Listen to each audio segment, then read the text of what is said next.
we are going to describe addictive foods. Now, the most common food that I see people describe as addictive is sugar.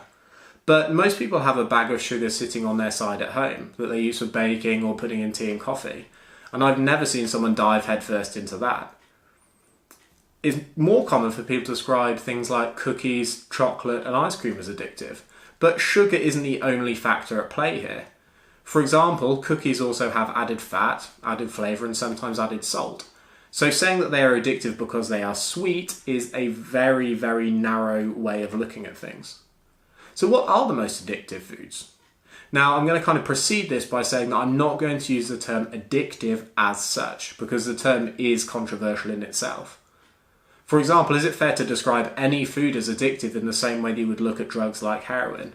Some people would describe foods as addictive-like or having addictive-like properties, whereas others would caution against using the term altogether.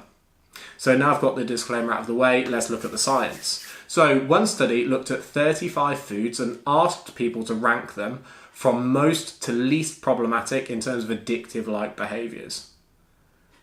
Now, the strongest indicator of how problematic a food was actually nothing to do with macronutrients themselves. It's actually food processing which correlated with how problematic a food was. So for your ease, I've highlighted the food items that come as processed. This study defined processed as something that had additional carbs or fats added to them. For example, cookies start out as wheat, then flour, then they have additional sugar and additional fats such as oils or butter added to them. So they count as processed. Something that's just heated or stirred doesn't count as processed within this study, although the definition is of course ambiguous. So if we look at things strictly from a macronutrient perspective, sugar in itself isn't actually problematic. If we look at the unprocessed foods that are high in carbs, they all tend to rank near the bottom. This isn't massively surprising if you actually think about it logically, because if you had a banana in one hand and chocolate in the other, most people are going to binge on the chocolate. So high sugar in its unprocessed form isn't necessarily problematic. And you could argue that fat is more problematic than sugar when looking at unprocessed foods. Here are the unprocessed foods that are higher in fat. They tend to rank higher. Now, before you jump on the bandwagon and say that fat is addictive, keep in mind that a lot of higher fat foods are also high in salt. So it's perhaps the combination rather than the fat itself. Now, if we cross-reference this with another study, we will see some common themes.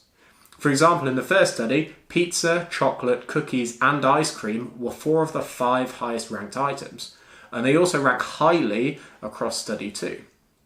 Out of the unprocessed items, cheese, steak, bacon and nuts were the most problematic unprocessed foods.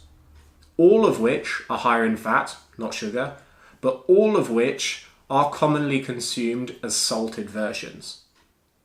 So it is potentially problematic to have high fat and high salt in combination. But the strongest indicator of how problematic a food is in terms of addictive-like properties is food processing, not necessarily any one macronutrient. It's also important to note that there are some inter-individual differences.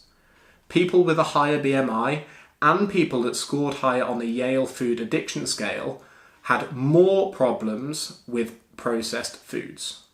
And for some reason, men tended to have more problems with unprocessed foods, bacon, cheese, steak, nuts, than females did.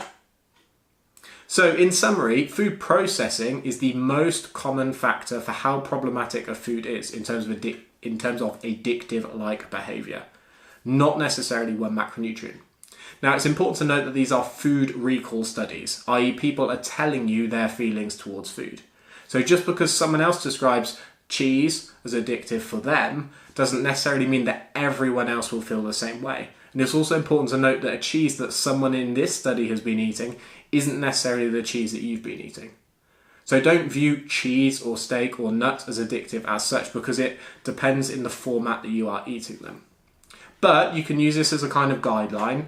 I'm not necessarily saying that you should ban them or prohibit them from your diet. Just keep this in mind when structuring diets for yourself or for other people. And that's it. Hope it's been interesting and thank you for watching.